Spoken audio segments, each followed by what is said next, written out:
Hello everyone. Once again I welcome you all, and in today's class we are going to discuss another topic, and this is what we call the strange case of Britain. और यहाँ पर हम discuss करेंगे कि किस तरह से जो ग्रेट ब्रिटेन का जो यूनिफिकेशन है and how it was different from the unification of Germany and Italy. और जैसा हमने देखा, आपको मालूम है कि जिस तरह से जर्मनी का यूनिफिकेशन हुआ था और इटली का यूनिफिकेशन हुआ था, तो उसमें जो revolutions and war it played a very significant role. लेकिन अब यहाँ पर जब हम बात करते हैं ग्रेट ब्रिटेन के यूनिफिकेशन की, अगर हम बात करते हैं, तब हम देखेंगे कि ना तो हमें वहाँ पर रेवोल्यूशंस देखने को मिलेगी और ना ही है जो वार देखने को मिलेगी। इसकी वजह से बहुत सारे जो स्कॉलर्स हैं और जो हिस्टोरियंस हैं, उनका ये मानना है कि जो जो नेशन स्टेट है वो बिल्कुल है जो उसी तरह से बनना चाहिए जिस तरह से ग्रेट ब्रिटेन है उसका यूनिफिकेशन हुआ है। तो वो एक है जो मॉडल की तरह उसको बताते हैं कि इस तरह से जो नेशन स्टेट है जो बनने चाहिए। और अगर हम बात करें जैसे कि 18th सेंचुरी की अगर हम बात करें, तो ये जो ब्रिटिश जो आइल्स हैं, यहाँ पर है जो अलग अलग है जो आइलैंड हुआ करते थे, और इन आइलैंड के अंदर है जो हमें अलग अलग है जो एथनिक ग्रुप्स हमें देखने को मिलते हैं।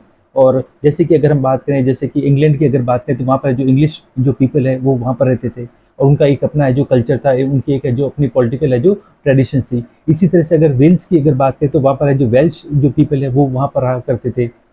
इसी तरह से अगर हम नॉर्थ की तरफ जाएं, तो वहाँ पर हमें स्कॉटलैंड मिलता है, और स्कॉटलैंड की अगर बात करें तो वहाँ पर जो स्कॉटिश जो लोग हैं वहाँ पर रहा करते थे। इसी तरह से अगर हम उसलैंड और स्कॉटलैंड है, अगर उसके वेस्ट की तरफ अगर हम देखें, तो अब हमें है जो आइलैंड मिलता है, और यहाँ पर जो आयरिश लोग हैं जो रहा करते थे। तो इस तरह से इन सभी लोगों का है जो एक अपना अपना है जो कल्चर था, चाहे वो इंग्लिश थे या जो वेल्स थे या स्कॉटिश थे या आयरिश जो पीपल थे, इन लोगों के अपने अपने जो कल्चर थे और अपना अपना जो ट्रेडिशन था। लेकिन बाद में हम क्या देखते हैं कि जो इंग्लिश जो नेशन है उसकी इंपॉर्टेंस है जो धीमे धीमे जो बढ़ना शुरू हो जाती है। और अगर आप लोगों को मालूम होगा कि इंग्लैंड के अंदर सबसे पहले है जो इंडस्ट्रीज है जो लगना शुरू होती है, और इंडस्ट्रियलाइजेशन का जो प्रोसेस था वो सबसे पहले जो इंग्लैंड में शुरू हुआ था। तो उसकी वजह से हम क्या देखते हैं कि जो कॉमर्शियल एक्टिविटीज़ बढ़ने की वजह से, ट्रेड बढ़ने की वजह से, इंडस्ट्रीज लगने की वजह से, जो इंग्लिश एज ए नेशन उसकी जो इंपॉर्टेंस है वो बढ़ना शुरू हो जाती है। वो ज़्यादा वेल्दी हो जाता है, और साथ ही ज़्यादा है जो ज़्यादा से ज़्यादा है वो पावरफुल है जो बन जाता है। तो इसका जो इन्फ्लुएंस है वो बाकी रीजन पर है जो पड़ने लगा। जो बाकी जो आइलैंड थे वहाँ पर जो अलग अलग जो एथनिक जो ग्रुप वहाँ पर रह रहे हैं,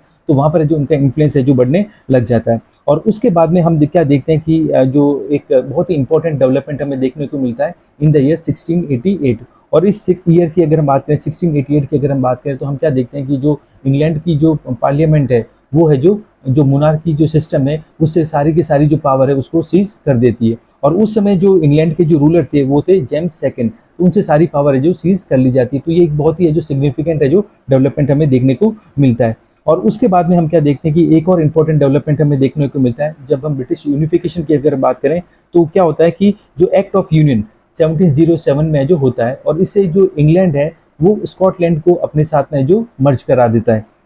और इसकी वजह से क्या होता है कि जो United kingdom of great Britain है उसका जो फॉर्मेशन होता है, तो इसको हम क्या कहते हैं, that is this is what we call Act of Union. अब हम क्या देखते हैं कि जो इंग्लैंड है वो धीमे धीमे जो अपना जो इन्फ्लुएंस है जो बढ़ाता है किसके ऊपर, स्कॉटलैंड के ऊपर है जो बढ़ाता है। और अब ये जो ब्रिटिश जो पार्लियामेंट था उसके अंदर भी ज़्यादा से ज़्यादा जो मेंबर है वो कौन थे, इंग्लिश मेंबर थे, और उनका जो डोमिनेंस भी हमें देखने को मिलता है। और अगर हम देखें जैसे जो ब्रिटिश आइडेंटिटी जब बनने लगी, स्कॉटलैंड को जब इंग्लैंड के साथ मिला दिया गया और एक ब्रिटिश आइडेंटिटी बनने लगी, तो उसकी वजह से क्या होता है कि जो स्कॉटिश जो आइडेंटिटी थी और जो कल्चर था उसको सिस्टमेटिक तरीके से है जो वहाँ पर है जो सरप्रेस है जो किया जाने लगा, और उनके साथ में है जो डिस्क्रिमिनेशंस भी हमें देखने को मिलते हैं। और उसके बाद में वहाँ की जो अगर हम बात करें जो स्कॉटलैंड के अंदर हम जो जो कैथलिक्स जो रहते थे, पर्टिकुलरली जो कि जो स्कॉटिश जो हाईलैंड में रहते थे, उनके साथ में भी काफ़ी ज़्यादा जो डिस्क्रिमिनेशन है जो किया जाने लगा। इसका एक मेन रीज़न था कि जो इंग्लैंड है वो है जो प्रोटेस्टेंट जो सेक्ट है उसको है जो प्रमोट करता था और प्रोटेक्ट करता था। जबकि अगर हम बात करें जो स्कॉटलैंड की अगर बात करें, तो वहाँ पर जो हाईलैंड में जो रहने वाले लोग थे वो है जो कैथलिक है प्रैक्टिस करते थे। और अगर आप लोगों को मालूम होगा कि जो क्रिश्चियनिटी है उसके ये दो इंपॉर्टेंट है सेक्ट हमें देखने को मिलते हैं, प्रोटेस्टेंट एंड कैथलिक। तो स्कॉटिश जो हाईलैंडर हैं वो कैथलिक सेक्ट को प्रैक्टिस किया करते थे। तो साथ ही साथ उन्होंने जो आज़ादी के लिए या इंडिपेंडेंस के लिए स्ट्रगल करना शुरू किया। और जब वो इस तरह की बात करते थे, अपने राइट्स की बात करते थे या इंडिपेंडेंस की बात करते थे, तो इस तरह के जो प्रोसेस को उन्होंने बहुत ही ब्रूटली तरीके से जो उसको रिप्रेस है जो कर दिया। और जो स्कॉटिश आइलैंड में जो रहने वाले लोग थे वो ज़्यादातर है जो गैलिक लैंग्वेज है उसको प्रैक्टिस है जो क्या करते थे, उसको बोलते थे। दूसरी तरफ अगर हम देखें तो उनकी जो नेशनल जो ड्रेस थी उनको पहनने से है जो मना कर दिया गया। और साथ ही साथ हम देखते हैं कि जो बहुत सारे जो स्कॉटिश आइलैंड में रहने वाले जो कैथलिक्स थे उनको मजबूरन है जो अपना देश है जो छोड़ना पड़ा, होमलैंड है जो छोड़ना पड़ा। और अब हम देखेंगे कि जो आइलैंड है उसका किस तरह से मर्जर होता है यूनाइटेड किंगडम के साथ में। और हम क्या देखते हैं कि जो हाल स्कॉटलैंड का हुआ था जब वो ग्रेट ब्रिटेन के साथ में मिला था या मर्ज हुआ था, बिल्कुल सेम हाल है जो किसका होता है, आइलैंड का होता है जब वो यूनाइटेड किंगडम के साथ में जो मर्ज करता है। और ये जो कंट्री है जिसको हम आइलैंड कहते हैं, यह जो डीपली डिवाइडेड था क्रिश्चियनिटी के दो इंपॉर्टेंट सेक्ट में, एक है प्रोटेस्टेंट और दूसरा है कैथलिक। और जैसा मैंने आपको बताया कि जो इंग्लैंड है वो एक है जो प्रोटेस्टेंट कंट्री है, तो इसकी वजह से क्या होता है कि जो इंग्लैंड में जो रहने वाले जो प्रोटेस्टेंट थे और वहाँ की जो गवर्नमेंट है वो आइलैंड के अंदर रहने वाले जो प्रोटेस्टेंट हैं उनको है जो क्या करती है, उनको मजबूत करती है या उनको सपोर्ट करती है, जिससे कि वो अपना है जो एक डोमिनेंस या एक कंट्रोल है जो एस्टेब्लिश कर सके, किसके ऊपर, कैथलिक से उनके ऊपर अपना कंट्रोल है जो एस्टेब्लिश है जो कर सके। और इसकी वजह से फिर हम क्या देखते हैं कि जो आइलैंड के अंदर जो कैथलिक्स थे उन्होंने है जो ब्रिटिशर्स के डोमिनेशन के अगेंस्ट में उन्होंने जो रिवोल्ट की, लेकिन इनको है जो दबा दिया गया। उसके बाद में एक जो आयरिश जो रेवोल्यूशनरी है जिनका नाम है वोल्फ टोन, और उनकी एक जो ऑर्गेनाइजेशन है जिसको हम क्या कहते हैं, यूनाइटेड आयरिशमैन, तो इन्होंने जो 1798 में एक ज़बरदस्त है जो अपराइजिंग की या एक रेवोल्यूशन लाने की कोशिश की, लेकिन उनका जो ये अटेम्प्ट था ये भी बिल्कुल है जो फेल हो जाता है। और उसके बाद में हम क्या देखते हैं कि जो 1801 में जो यूनाइटेड किंगडम है वो फोर्सफुली जो आइलैंड है उसको अपने साथ में जो मर्ज कर देता है, और इस तरह से हम देखते हैं कि जो यूनाइटेड किंगडम है उसका जो यूनिफिकेशन है वो कंप्लीट होता है। और अब हम क्या देखते हैं कि जो ब्रिटिश जो नेशन है वो कई तरह की टैक्टिक्स और कई तरह के मेथड्स को यूज करता है जिससे कि वो एक कलेक्टिव आइडेंटिटी को क्रिएट कर सके। और इस प्रोसेस में हम क्या देखते हैं कि सबसे पहले कि जो इंग्लिश जो कल्चर है उसको है जो प्रमोट है जो किया जाता है। इसके बाद में जो एक ब्रिटिश जो फ्लैग है जिसको हम यूनियन जैक कहते हैं उसको है जो बनाया जाता है। और ये यूनियन जैक की अगर हम बात करें तो ये जो फ्लैग है एक्चुअली इसके अंदर इंग्लैंड, स्कॉटलैंड, वेल्श और आयरलैंड, इन चारों जो फ्लैग्स हैं इनको मिलकर है जो इसको बनाया गया। तो ये एक आर्टिफिशियल तरीका था जिससे कि एक वो कलेक्टिव आइडेंटिटी है जो उसको क्रिएट कर सके। इसके अलावा हम क्या देखते हैं कि जो एक नया नेशनल एंथम है जो लिखा जाता है, and that is what we call God save our noble king. और ये भी एक तरीका था जिससे कि वो एक है जो एक कॉमन एलिजेंस है जो क्रिएट कर सके टुवर्ड्स एम्परर, तो ये भी एक है जो तरीका था जिससे कि वो एक कलेक्टिव आइडेंटिटी को क्या कर सकें, क्रिएट कर सकें। और दूसरी तरफ अगर हम देखें तो हम क्या देखते हैं कि जो इंग्लिश जो लैंग्वेज है उसको प्रमोट है जो किया जाता है। तो ये सारी जो टैक्टिक्स है जो ब्रिटिश जो नेशन है वो यूज़ करता है जिससे कि वो एक कलेक्टिव आइडेंटिटी है जो क्रिएट है जो कर सके। तो इस सारे प्रोसेस में हम क्या देखते हैं कि जो ओल्ड जो नेशन थे वो कहीं ना कहीं है जो इस यूनियन में शामिल होने के बाद में वो सबॉर्डिनेट बनकर है जो रह जाते हैं। तो इस तरह से हमने देखा कि जो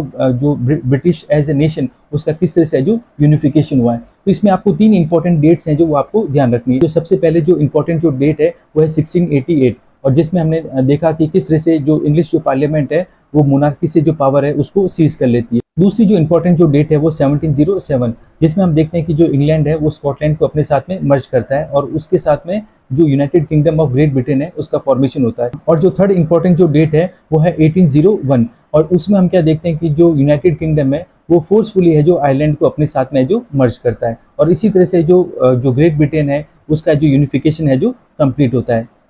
now we are going to discuss another topic, and this is what we call visualising the nation. तो यहाँ पर हम डिस्कस करेंगे कि किस तरह से जो नेशन है उसको विजुअलाइज है जो किया जाने लगा। तो विजुअलाइज का मीनिंग जैसा कि आप लोग जानते हो कि विजुअलाइज का मतलब होता है देखना। और अगर हम बात करें नेशन की, अगर बात करें तो नेशन का तो कोई फॉर्म होता ही नहीं है, ना ही उसका कोई है जो फेस होता है। ये भी है जो बाकी जो एब्स्ट्रैक्ट आइडियाज़ हैं जैसे कि इक्वलिटी की अगर बात करें, लिबर्टी की अगर बात करें, फैटर्निटी की अगर बात करें, रिपब्लिक की अगर बात करें, तो उसी तरह से जो नेशन है उसका भी कोई फिजिकल फॉर्म नहीं है। ये सिंपली है जो एक है जो एब्स्ट्रैक्ट आइडिया, जैसे कि हमने अभी तक है जो डिस्कस किया है। तो अब क्वेश्चन ये राइज होता है कि अगर कोई इंडिविजुअल है और वो एक अपनी ट्रिब्यूट देना चाहता है या रेस्पेक्ट है जो शो करना चाहता है कि टुवर्ड्स द नेशन, तो वो कैसे कर सकता है? ठीक है, तो इसके लिए ज़रूरी है कि जो नेशन है उसकी एक है जो फिजिकल फॉर्म हो और एक है जो वो कॉन्क्रीट फॉर्म हो जहाँ पर वो अपनी रेस्पेक्ट को क्या कर सके, शो कर सके। और जैसा कि हमने देखा, आपको मालूम है कि यूरोप के अंदर अलग अलग जगहों पर है जो रेवोल्यूशन है जो चल रही है, अलग अलग जगह पर वहाँ पर है जो नेशन स्टेट्स बनने की है जो डिमांड बन रही है। तो यहाँ पर हम देख रहे हैं कि किस तरह से जो मिडिल क्लास या जो आम जो लोग हैं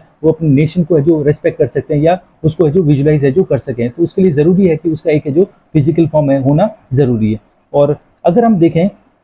जो अगर हम बात करें जैसे कि कोई रूलर है, तो उसका एक उसको फेस है जो दिया जा सकता है, उसकी स्टैचू बनाई जा सकती है, उसको पोर्ट्रेट है जो किया जा सकता है। लेकिन जब ये क्वेश्चन अराइज होता है कि भाई कोई नेशन है, उसको कैसे आप है जो उसको विजुलाइज करोगे, तो यहाँ पर है जो एक बहुत बड़ा है जो क्वेश्चन मार्क है जो खड़ा हो जाता है। और हम देखते हैं कि जो 18th और 19th सेंचुरी के अंदर जो यूरोपियन जो आर्टिस्ट थे, उन्होंने अब हम क्या देखते हैं कि उन्होंने जो नेशन को पर्सोनिफाई करना शुरू कर दिया। पर्सोनिफाई करने का मतलब हो गया कि जो नेशन है उसको एक इंसान का है जो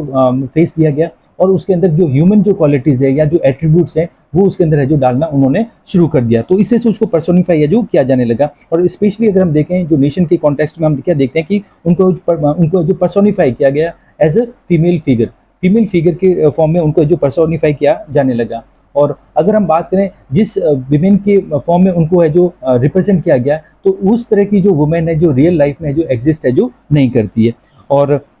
जैसे मैंने आपको बताया कि जो नेशन है बेसिकली ये एक है जो एब्स्ट्रैक्ट आइडिया है, और उसके जरिए पर्सोनिफाई करके उसको एक है जो कॉन्क्रीट फॉर्म है जो दी जा रही है। और इस तरह से हम देखते हैं कि जो female figure it become an allegory of nation, वो जो फीमेल फिगर है वो एक एलोगेरी बन जाती है, किसकी, एक नेशन की है जो एलोगेरी है जो बन जाती है। एलोगेरी का मतलब ये होता है कि जब हम देखते हैं कि जो एब्स्ट्रैक्ट आइडियाज हैं या जो हमारे इमोशंस की अगर बात करें या सेंस की अगर बात करें, तो उनको जो रिप्रेजेंट किया जाता है अलग अलग ऑब्जेक्ट्स के जरिए या ह्यूमन के जरिए उसको एक्सप्रेस किया जाता है या रिप्रेजेंट किया जाता है, तो उसी को हम क्या कहते हैं, एलोगेरी है जो कहते हैं। और जैसा कि आप लोगों को मालूम होगा कि जो फ्रेंच रेवोल्यूशन के समय भी हम क्या देखते हैं कि जो फीमेल जो एलोगेरी है उनका यूज किया गया इन एब्स्ट्रैक्ट आइडियाज को रिप्रेजेंट करने के लिए, जैसे लिबर्टी हो गया, जस्टिस हो गया, रिपब्लिक हो गया, इन सब को रिप्रेजेंट करने के लिए जो फीमेल एलोगेरी है उनका यूज किया गया। और जैसे कि हमने अगर चैप्टर का जब शुरुआत की थी तब हमने देखा था, आपको मन में स्टैच्यू ऑफ लिबर्टी के बारे में हमने पढ़ा था, तो ये जो स्टैच्यू ऑफ लिबर्टी है ये भी है जो एक फीमेल एलोगेरी है।